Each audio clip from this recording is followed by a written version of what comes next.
Welcome to the Create Smarter podcast. I'm going to be the host for this episode, Kyle McNaught, and I have a really fun episode today because, as you see, there's no one next to me because we brought someone on virtually. Today, we're going to continue our conversation all about AV translators, and to do that and kind of talk about one of our say most famous or one of our most successful partnerships, I'm bringing on Jen Karpus-Romain, the Executive Director for the Transportation Marketing and Sales Association. Jen and I have gone way back. Super fun to kind of talk to her really about our partnership, how Five Tool partners with her to help produce her awesome annual conference, Elevate. How would you say it, Jen? It's Elevate Conference, right? It's not Elevate the TMSA conference or anything like that. It's Elevate Conference. Yep. Awesome. All right, Jen. So let's kick it off. Let's talk about I want to really focus on three main things: how the relationship started, how it evolved, and then kind of what the value we bring today. But Jen, real quick, talk a little bit about yourself, kind of help the audience get to know you. Absolutely. Well, as Kyle said, I am Jen Karpus-Romain and the Executive Director of the Transportation Marketing and Sales Association. And I took this role in November of 2021. So it's kind of crazy because it's approaching 4 years at this point.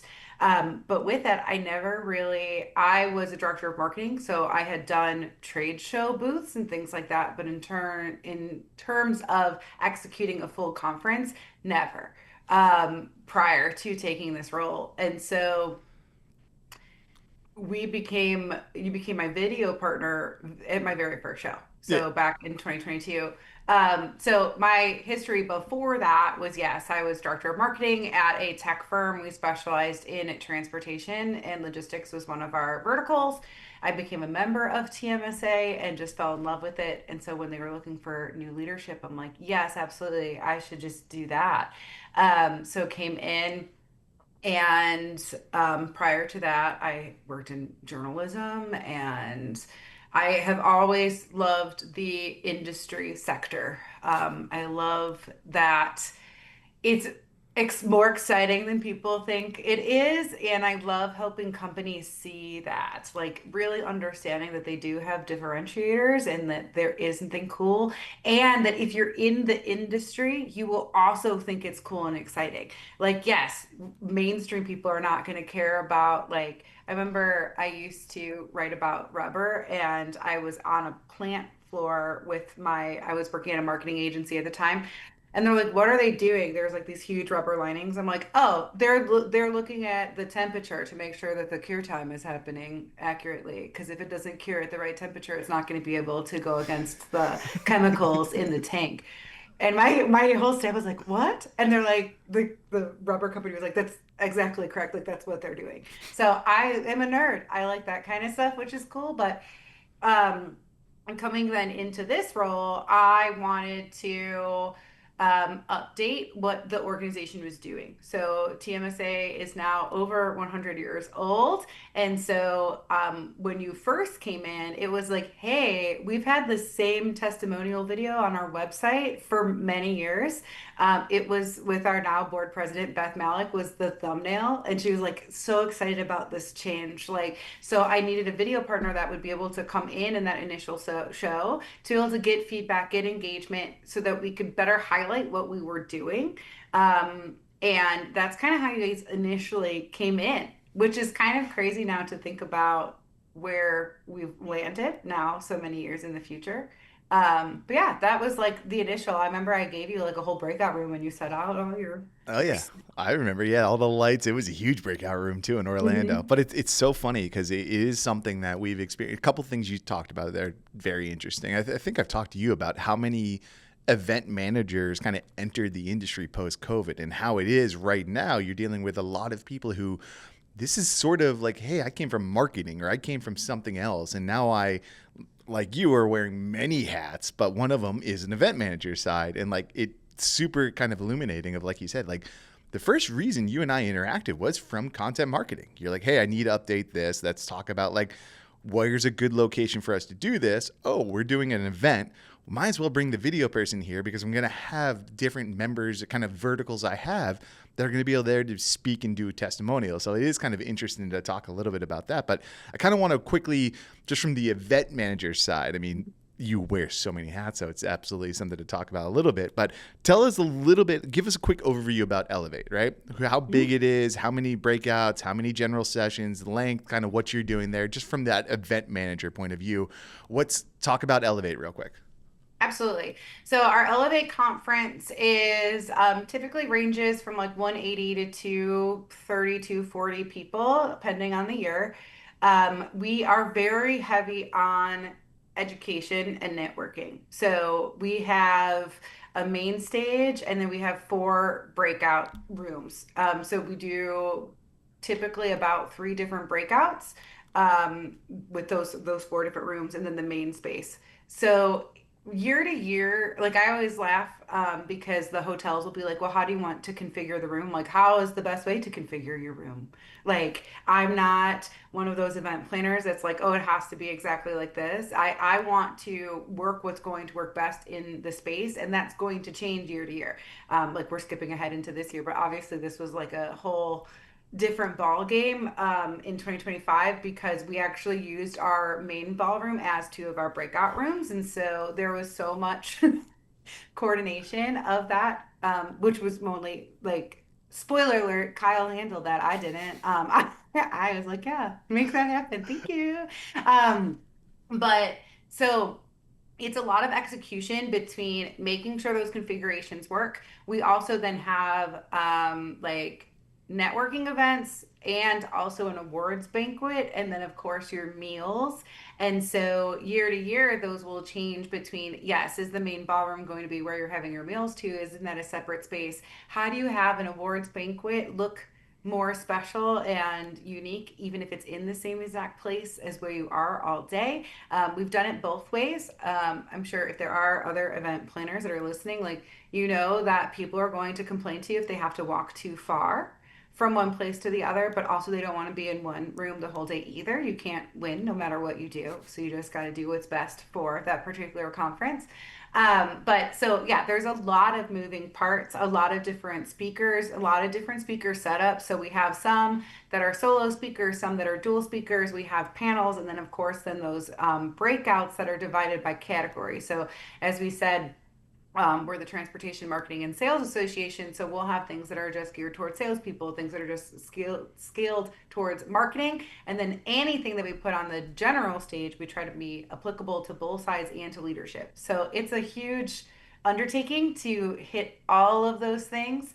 And probably the craziest year of that was 2024 because that was when TMSA celebrated its 100-year anniversary. So then there was the other component of also then highlighting the legacy of an organization while also realizing that a lot of people in the audience wouldn't care about that because it was their first time and they're still coming and want the quality of work that you're putting on for a conference all the same.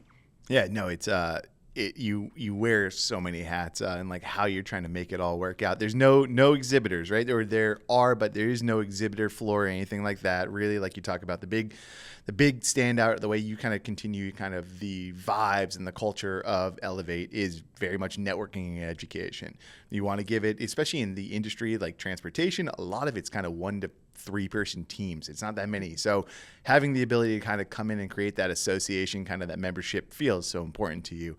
One thing you talk about, and this is something I think a lot of the listeners, especially the event managers, can relate to, is talk about your roles on site. Because it isn't just event management, especially because you're saying it's like 180 to 230. You're not getting an entire event staff that can be focused on speaker management and this and that. Talk about the different roles you have to play on site, not just from the event side, but then from the executive director side, because that's the thing that I think is so. I think a lot of people actually would relate to. Wow, like I'm not that I'm not unique, unicorn, I'm special, but well, like this is something that gets asked about, and like, what am I supposed to do? I almost feel underwater constantly. Mm-hmm. So, yes. So when I took over the association, I was the only staff member for about 2 years. And then I got an administrator that was part time. We brought her up to full time. She was a unicorn, so much so that she was stolen from another company, not like, in a bad way, but she's doing This is wonderful our time work. to require. If you've seen Yeah. or heard from Tiffany, Yeah. please contact the team. No. But she was great. And now I'm a full-time staffer and I have two part-time staff. So we have a very small headquarter team. And we then have a volunteer base as well. And so then getting coordination of trying to get the most out of your volunteers while still allowing them to execute on the show, that's a whole piece. But in terms of all the hats I wear, yes, there are a ton. So as the executive director, as we laugh, so I always called myself the shiny penny. And then one of my members was like, no, you're a shiny silver dollar. Don't undersell yourself, which I love so much. But when you are the like quote unquote face of the organization or the main leader, or especially like if over the past 4 years I've been the only person that's been here the whole time, and I was a member beforehand, so I was already kind of associated with the association beforehand. So when people come to conference, they want to talk to me, they want to engage with me, and I of course want to talk to every single person, hear all their stories, but I have a whole show to run. So it can get a little hard to be all those things. And I even remember when you guys took over photography at show as well, and I was like, please don't take every single picture of me. I'm not a bride. Take a picture. And the photographer was like, I understand why that happens to you though, because people are so happy to see you. Everyone finds you and wants to talk to you. And I'm like, well, that's lovely, but also still take pictures of everyone else. So you have that component of it. I also then am the main salesperson of the organization. So any sponsor related things, I'm in charge of all that. So making sure the sponsors are happy, that they're getting their items we're executing on what we told them that we would do for them at show, making sure all of that is going well. My part-time staff now oversees speaker development, but I still try to like say hi to the speakers, and especially if you have like a paid speaker, like our keynote, that's going to still be under me because that's like operational versus like, oh, this is an industry speaker. So you have all of those things. And then I also have a lot of time on the stage itself. So I open show every year. I explain, what's going to happen at conference. I try to get people pumped up and motivated. I then have to do our member meeting. I typically do some type of fireside chat. I normally close show with an event as well. And then depending on the year, I will also I typically always open award night as well. And then pending who's there from our recognition committee, I'll either have to run that show or, just open it and hand it off to somebody else. So those are the components that I think are most tricky that people outside of the role don't understand. You have to be on, and I mean this in the best way possible. You have to be on and nice to everybody while you're trying to execute so many different things and then go on stage and sound smart. And that can be a challenge when your brain is so mushy. By the end of conference, I'm always like, I'm just living on fumes and caffeine. Like, I don't. And then, yes, I have people who like make, such as yourself, that make sure like I eat and like do the normal things because, of course, I'm making sure everyone has eaten. I am very particular with our food and making sure that everything is particularly noted because we do have food allergies. I actually learned this year that one of my members who's been coming to show for 3 years is allergic to peanuts. And I'm like, how have you not shared that with me at any point before? And he's like, you always take care of everyone. He's like, everything is labeled. I've never had to fill out your forms because I know what I can eat and what I can't eat, which was honestly one of the best things as an event planner that I could hear. Like, you feel like everyone feels like they're going to be able to eat something and they're not going to die. Now when they come to our shows, because I do really pay attention to that. Like, I look at what the full menu is, and like even something as simple as like, can we please take the cheddar cheese out of the eggs? We have dairy intolerant people. Just put it on the side. Like, just, it's not I that think you got to throw that on LinkedIn. Like, you can come to my conference being for sure that you aren't going to die. Yeah, well, I mean, there's tons. I feel like everyone deserves a protein in the morning, even if you're a vegan. And so you have to find that food for them because people get angry. They get so hangry if they can't eat. And who wants to just eat protein bars for 3 days? I don't think that they're paying the same price as everybody else to come Some to conference. meathead, some beefcakes, the usual. Mm. But I mean, I honestly, going to the event for a couple of times. I mean, you are the executive director, kind of as you say. You've got all these other things, but you are kind of the chief connection officer. You're the one who kind of creates the vibe, sets the tone, gets everyone. So having to worry about all those other things, like you say, is a nightmare. So let's go into the nightmare realm a little bit. Let's talk a little Right. bit about kind of what were the challenges you were having with AV? Like essentially why what was happening to you before and why did like this need come up of like, man, I need an AV partner? I mean, the biggest thing for me is like, this is a traveling show. It's not Mhm. like you're just based in Chattanooga and every single year it's at the same hotel and the same stuff like that. I mean, you kind of hinted on that, but tell a little bit about some of the challenges you were dealing with as the executive director, but the event manager when it came to the conference. Yeah, I feel like maybe we should pause and explain. So one, yes, our working relationship started back in 2022, where I had you come and do video of main stage stuff so that we would have B-roll of conference, and then also video testimonials so that we could improve that because it had been years. Now, in 2025, you are our full video, AV, photography, all-in-one exclusive partner. And when people ask me about that, I always say, well, they earned my business because we grew our relationship in a way that felt organic to what I needed and what our budget needed, and really understood the value of what we were getting when we continue to work with you. I will explain my pain points, but part of what makes you such a great partner now is because you've listened to me ad nauseum for 3 years of what my pain points were when it came to AV, and then how you built a plan to make that not happen anymore. And so, it is such a great benefit. Like you know that in the past, AV has been a really sore spot for me. Yeah. And when people asked me about 2025, I said, the best part of conference for me was working with Five Tool, because there was a legitimate partner where I could offset something and did not have to worry about it. And as an event planner, and as an executive director, that person who's wearing all those hats, if you have anyone that you feel like you can hand a full ball to and it's not going to drop, that is something that you don't get at all everywhere, especially if you're a crazy type A person who literally checks every single name tag and every food label You're and worried all. about people dying. I mean, Yeah, yeah, because it keeps you up at you night. got to So, be worried. um, in terms of the problems that I was having, yes. So we are a traveling show. Elevate moves year to year to different locations.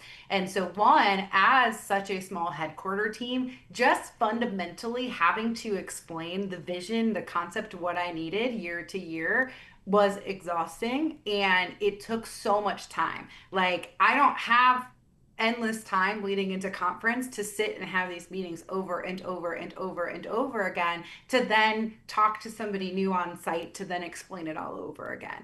And so what I wanted was to have one partner that I could just say, hey, this is what the show is, this is what I want, how do we do this and how do we do it better? And then also, because I myself didn't have experience in AV or video, I mean, I can make a video on my phone. I was a journalist who did some video stuff. Yeah, yeah. I have edited videos. Don't ask me to do it now, though, and stuff. But like, I actually remember me and my friend who used to do that at our old publication, like looked back on some of those videos and we're like, "Whoa, 2013 videos with like a prompter. Ooh, rough." But anyways, um, so being able to have a partner that understands that, and even something like I don't know, yes, like I would be like, Kyle, what are these words on this quote? I don't understand what does this mean? Or like, do I really need this size of screen for this room? Because I feel like it seems really big, because we have Elevate, but we have a smaller show as well. And I was like, why are the screens the same size for a event that's 200 people versus an event that's 50 people? And when you are the other event is a newer event, so of course we're very cost conscious on it because we want to make sure that as we're building it, it's making sense and we're not, spending all of the revenue on expenses and things. And so just having someone that you could trust to go to and ask all your I never sound smart when I talk to you. There's just terms that are AV terms that you don't understand that are on that, or like or certain liability lines, or like the different types of labor costs, like why are there multiple lines for that, and what do they actually mean, and what do I actually need for this? Or I know I've been to a show where they paid for labor but not for a tech to be in the room, and so you thought that you were paying for labor but you were really just paying for them to set up. And so then to find the tech and not have that person in the space, all of that is really hard and challenging. And especially, yeah, when you're that event planner and you're running around to all the different rooms and doing all the different things, you don't want to be like, oh, why, where that happened to me once. And we actually did pay for the tech to be in the room. I have no idea where he was, but this was not you. Obviously, this was somebody else. But I was like, and the AV guy didn't give me his phone number. So I texted my banquet staff guy, like, hey, do you have the AV guy's phone number? And can you tell him to come back in this room because no one can hear this microphone?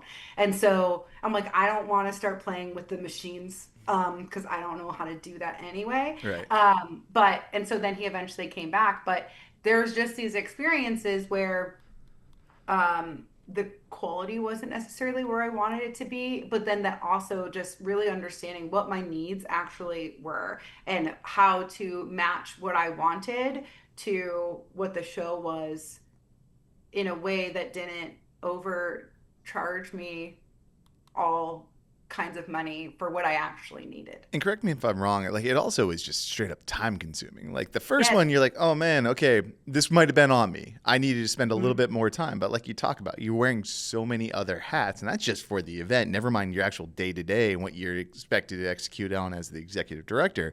But like the amount of time consumption it took you to like, I can't just say, yeah, okay, you heard, we had this little quick talk about what my AV needs were for my show, and then you sent me a quote. Like you were starting to realize, like, oh man, I have to read through every single line item, regardless Mhm. of me having an hour conversation beforehand to really try to explain this stuff. I have to go through all these little things, and then like back and forth. I thought that was something that I was kind of seeing from you because you kind of started to go to me. You're like, hey, can you help Yes. me? Like, I need an AV translator for this. I don't really Yep. understand what it is. But like that time consumption also seemed to be a kind of one of the biggest factors for you, because for you, resources really matter. It's not just like the, hey, I could spend 4 hours like messing around with this or anything like that. Like your time is to the minute. Like finding you for this podcast was very tricky because like you don't have a lot of spare time. Hmm. Yes. Yeah, it definitely is. And especially what I have found is when you work with hotel AV, a lot of your prep calls are with the AV leader. And then when you're actually on site, you're working with with your tech. So you often have to translate twice. Where with you, I talk to you. Like you introduced me to the other members of your team and you're like, okay, she's going to be your photographer, he's going to do this, but like for the main purposes, like I just talk to you. And so it makes my life significantly easier. So if I have to ask you about AV, if I ask you about video, if I ask you about photography, if I have to ask you about the headshot booth, if I have to ask you about the photo booth, I'm just like, Kyle! And then you appear, and then I ask all my questions to you, both before and at show, which to me, that was one of the best things because yes, I feel like in the past it was so much explaining just year to year and like having new people in the door all the time, but then even like being like, okay, it seems like this head person that I'm talking to ahead of time understands what I'm looking for, but then I have to re-explain it. Or just even and because we have that dialogue and that ease of working together after, especially after so many years, like we noticed this year that we had a typo in somebody's name on screen, and I literally texted you and was like, Kyle, can you please update that? And so within a minute, you had updated the slide and nobody knew. Like there was no like, oh, the slide then canceled out and then a new slide appeared. It just fixed it without anyone else noticing. And in the past, to update anything, even like right before a session, would take some counsel and be like, okay, we need to do this. I would have to like write it down on a piece of paper with like a timestamp, or like tell them a hand signal of when to change the slides to the second slide deck or stuff. And with you guys, it was like, no, Kyle, can you just fix this guy's name? And you're like, yeah, on it. And it was fixed, which was And great. I'll Or say, even like, granted, we also did try to work ahead of time to make sure those oh things yeah, didn't happen. that and that error was on us. Yeah, That wasn't it, on you. Built the master deck for us, but we gave you the guy's name that was spelled wrong. Like that was a in-house issue for us. And then two, like there's another time, as I said, like I'm on stage and I do the interviews and things like that. And so we had video content, and we were talking about what was in that video, but we played the video at the beginning. But I really liked it because I could see what you were doing, and you put the video back up so that our attendees could understand what we were talking about. Because, we had questions, but then the guest I was interviewing on stage, she started to talk about that scene again. And she was like, oh, in the video, you can see this. In the video, you can see this. So you were like, oh, I should put the video on screen. Amazing. Like, good job, Kyle. Like those things.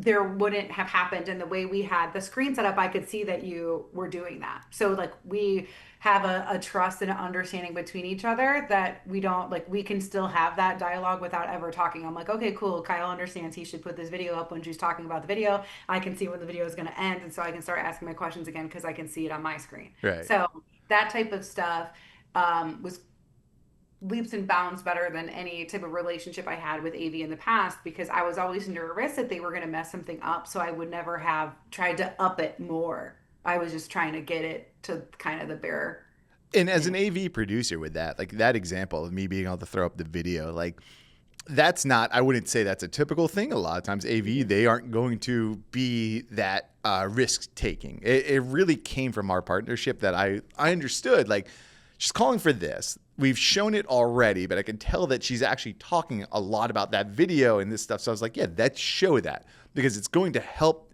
like bring a little bit more visuals and help kind of make the conversation that's going a little bit more engaging. Because instead of people trying to remember that video at the beginning, like, oh, that's what that video was. So I was like, okay, I can pull that up. But that really is a great example of what speaks to kind of that partnership we really have. Just the trust that I know what you're asking or what you're talking about, and I know a way I can enhance it.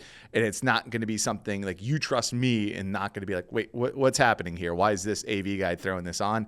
That's something that comes from just like experience, active listening, stuff like that. I want to kind of go back a little bit, because we sort of talked about how the relationship started, but something that I'm sort of interested in is like, our relationship was partially that kind of content marketing, but then we kind of got close as friends. We were on a different show together. I was always kind of teasing and messing around. You found it funny. I found you hilarious. You were always cracking me up. But what was it like that kind of got you to start kind of thinking of like, hey, I really could lean on Kyle, or I can lean on this person, kind of like when it comes to AV? Like, what was it that was kind of helping you to start to realize and build more and more trust when it came to that element, especially when it's something you don't know and like you're just kind of hearing from me, but at the same time, what was it that was kind of helping you to start thinking like, I do need an AV partner that's going to be there. Going from venue to venue isn't something that's like fulfilling my need. Mhm. So I would say it's a few different things. One, I really do feel like you earned the trust because you never, the engagement started smaller, and each year we got a little bit bigger until we then went to the whole package. Um, but you always helped even outside of the scope of what you were hired for. And not like you were, doing work for free, but you were being a good partner. Like, yes, like I was like, I don't know. I'm getting quotes. I'm not sure what this means. Do I really need to have all of these microphones, or do I need to have this setup, or what does this look like? I feel like I just need a little speaker and a stand. Why is this in the package? And sometimes you're like, okay, this is why this is, and blah blah blah, blah. But you explained it to me as a human, and without ever talking down to me. Like, you never treated me like I was stupid, even though I don't understand AV terms, but like, you spoke to me as a human and explained why. Or you'd be like, okay, no, you don't actually need this, ask for this instead. And so I was able to navigate AV better because of our partnership, but you never pushed. You were always like, Jen, when you're ready to talk about this, if and when you're ever ready, like we can. And then I got to the point where I was like, okay, we we do change locations every year. At this point, I'm probably not gonna get a huge staff anytime soon. So I have to start thinking through how I can offset some of the responsibility. And that is going to be through proper outsourced partners. And so, how can we do that fundamentally with also not making our bottom line go up super crazy? Like, I do think you get what you pay for, and so sometimes that price point might be a little bit higher, but it isn't as high as you think it would be, especially when you think about your human power. So, like the amount of times I would have to have those conversations and re-explain year to year what I was looking for. And then even having to work with you and be like, Kyle, what does this mean? Why are they trying to do this? Can I do this? Or like, I mean, you would sit with me and look at like room configurations and tell me like it, and being able to do that. But then I was like, why? There became a point where I was like, why am I wasting this man's time making him do all this stuff when I could just hire him to do it? And the quality is going to be what I'm looking for. And as we continue to work together year after year, I will have to explain less. Like, we figured out, okay, like this is the, and this year, we, like I said, this was the first year that we really worked together in the full capacity. I had a brand new staff with me too. So for me, being able to have you, someone I have worked with in the past and trust to do this part, that was incredible, because then I was able to take more time to focus on my new staff to make sure that they understood what they were supposed to do. And none of that is perfect. But like, if you weren't there and then I was having to explain to like in-house AV or whoever, okay, this is also what I need, or this is what I need to do, that would have been even more pulling on me in 18 different directions. So it was a course of like earning that, like building the trust without being pushy or annoying. Like, you were just a good human helping me throughout that. And then we slowly added more and more each year. So, like, yes, at the beginning, it was like, okay, do some B roll and then do these testimonials. And then we came back.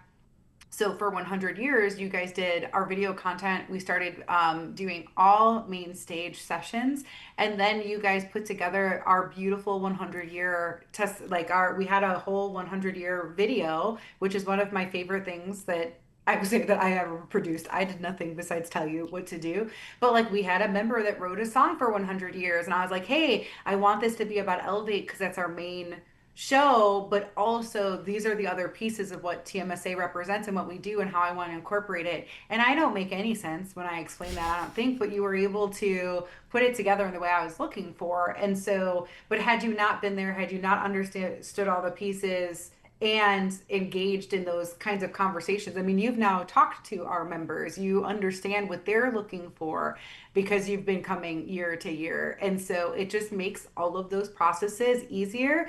And from a time management perspective, then the time navigating AV is so much smaller, and just the trust then going in. Like, I remember before conference, we were on a call with our recognition chair. So we were talking about awards, and you pulled out the entire master doc that had like every single person when they were entering the stage, when they were coming off the stage, who is coming next, and all of the transitions. I'm like, I've never seen a document like that in my entire life. And not that I've been doing this forever, but I've been doing it for enough years. I'm like, oh, so like that's what that should look like. This is what this pre-conference call should look like. Like, all the people when they're coming on stage, when they're exiting the stage, when the transitions of like, okay, when this is what different chairs need to appear on stage, all Yeah. of that kind of stuff was all in that document. Yeah. And It that's was like 2 weeks before that you right. had before, but that was just when the meeting was. Yeah. I mean, you talked a lot about all that stuff. I think the 100th was a fun one. I mean, the behind the scenes was like, we had like, what, an hour conversation, and we try to like, we're like, you just straight up from the top of your head, you're like, well, this is the things that I think we should focus on this. It wasn't like here's how I envision it. You're just like, it's 100 years. Here's our main themes. Here's like how we've grown. Here's how we've evolved. You kind of know who's going to be there. What would you do? And like, we went from there to kind of create something that just worked out together, which is fun. I mean, it's part of, I think it really speaks to the value of a partnership, especially in kind of the type of event that we're doing together. It's something that like you want it to keep growing, but it's a 180 to 250 kind of like attendee thing. It's something that like getting that dedication to grow it is going to take kind of like that idea of like understanding who's attending. How do you kind of make sure that that attendee experience, that speaker experience, that sponsor experience all continues to grow forward? And when you're traveling, it's always going to be difficult to make that thing grow. Even if you're in one place, it becomes stagnant of like, well, we know it works like this. So the same meal, the same thing, stuff like that. But being able to have a partner to help you kind of take that off your plate, I think is important. Quickly, kind of as we wrap up, how would you describe kind of what the value you have? You sort of have talked about it in roundabout ways, but what's like, give me very shortly, like 3 ways that you would describe this value of like the value of having an AV partner for your Elevate. So I would say number one is the quality of your AV. It's a consistent experience. Working with you guys, I think, was the first time I didn't have a member ask me for the volume to be turned up on any microphone. So kudos, Five Tool. Um, Number two, the time management from the event management standpoint, especially ahead of show. So, like, even though we do meet ahead of conference, it wasn't, I don't have to look through a bunch of different quotes. I don't have to decide what it is I need. You guys know already what I need, what I'm looking for, what microphones I prefer, all of that kind of stuff. And even just like oddball stuff, like we have a wellness room, and you're like, okay, I totally understand this vibe. This is, and you were, because you were there the year that we started it, and you're like, that's not the vibe you wanted. I'm like, no, it is not. And then you're like, this is, and you just put it in there. And then three, I would say on site, because as the event planner, the executive director, you get pulled in so many different directions. Having one direction you don't have to be pulled in is fantastic. Like, okay, he's got it. And if you need, like, you know where how to reach me if you do need something. But I would say of all the people who asked me any questions at conference, you didn't ask me anything because you already knew. Very little. The only thing was like the riser size, but that was something we didn't know. And so you're like, where do you want me to put the speakers? Because the risers are so small. And I said, what do you think? And you did it. Yeah. Yeah, that's one that still haunts me to this day, thinking about those speakers and like what I should have done. But yeah, I think like that's the stuff that like I'm trying to do, right? I'm trying to get it where you have another voice that's there to support you, and it's not one more person that you need to kind of explain everything. And I think that's where a real good value partnership kind of comes from. It's trust. It's being able to like recognize that like I'm going to have the ability to not have to worry about this as I'm on site and I'm dealing with all the million other things that I kind of have to deal with. But at the end of the day, like I am there to connect people. I'm there to kind of create networks and create relationships. The last thing I got to be is sitting behind the back of a house to be like, hey, turn up the mic. No one can hear this. Like, why am I doing that? So it's been awesome. I love how our partnership continues to grow forward. I love just even being able to kind of know what you're kind of thinking and be able to go like, hey, you really don't need this. Like, this is something we probably can take off, or how do we do something cool here? Like, I think that's the best part of like, how do we do something cool is what makes these partnerships fun, because it's not just like here's my projectors, here's the wall, here's the lighting. That's like, what do we do to make this aspect kind of match what your vibe you're trying to set, which I think is awesome. But really, Jen, I've already taken up way too much of your time. So, Well, I do. I have one more thing to add. all right. So, talking about the time management piece, like I did gloss over this, but I want to emphasize. So, this year's conference, when I say we like went all in on Five Tool, like, so video, AV, photography, photo booth, headshot, those would have been 5 different people as an event planner that I had to talk to. And so when we talk about time management efficiency and then people understanding exactly what you need, I just talked to you and you coordinated the rest of that. And so, and because we do travel year to year, it's then finding, especially like the photography, the photo booth stuff, it's finding those people on the ground in those locations to then be able, so it's the time management of that to then make it into just one company has been the single most benefit of it, because I don't have to source, find, figure it out. And then sometimes, those services are awful because you don't know who they are and they're random people in the area. So I wanted to emphasize that Yeah. like it from a time management standpoint, just making it, and then it's all smooth transitions too, because you are the same team and you are coordinating then your team that are executing on that, but they all understand the vision because it's all coming from what I tell you and then you tell them. Yeah, I think it's funny. Earlier you're talking about like, well, don't like I'm not smart when it comes to AV. I was like, it's AV. Like no one's smart with this. It just happens to be that like logistics in general, right? Transportation. You think of like anyone thinks they know transportation, then you get in the industry, you're like, oh wow, there's a lot of stuff I did not realize. AV is sort of the same, and just like you're saying, I don't even know the right questions to ask. Like, how do I vet these people and stuff like that? And that's where like we're there to help you, because I know what they're like. Oh, this guy's like, not this guy's crap, but like this company's going to be a little iffy on how they're going to be able to supply what you're trying to look for, because like what they actually do isn't actually what you're asking. It's not the smart thing. It's just the fact that like I speak that language a little bit and I'm able to kind of translate it for you. So I think those are kind of the ways where the partnership works out well. But it's like any industry. It's like if you're in the industry, you feel, if you're looking at rubber, you're like, yeah, I understand it's got to curate at this temperature. But if anyone else is watching, they're like, oh man, I don't know. Like I'm dumb. You're What like, is no. that machine? Right. Yeah. But that's kind of what I think makes it fun, and why I like being an AV translator. That's why here at 5 Tool we try to be an AV translator, and we love having a partnership like yours, because it helps us kind of work together, grow, do cool things, and like help support you and just be on site, and knowing like you have the full trust in me and I'm going to do my best to execute for you is kind of what I like to do here. So really, that's it, Jen. I think this is an awesome episode. I think if anyone wants to reach out or kind of learn a little bit more, I mean, listen, big thing at TMSA is connecting like other marketers with marketers. I'm sure if there's event managers that would love that, like, hey, I'm doing a small show. How could they reach out to you, Jen? So you can reach me at jennifer@tmsatoday.org, or of course you can find me on LinkedIn. I will chat. Love to chat, love to build my network. And yes, like I am newer to the event planning world. So happy to share the successes and the stumbles that I've had, and happy to hear from others as well. She'll tell you how she keeps everyone alive at all her conferences. Yes. Just got to make sure no peanuts anywhere. Awesome, Jen. Well, hey, thanks for watching. Thanks for listening. Thanks for however you consume this podcast. I'm Kyle McNaught with 5 Tool Productions. Thanks and have a great day.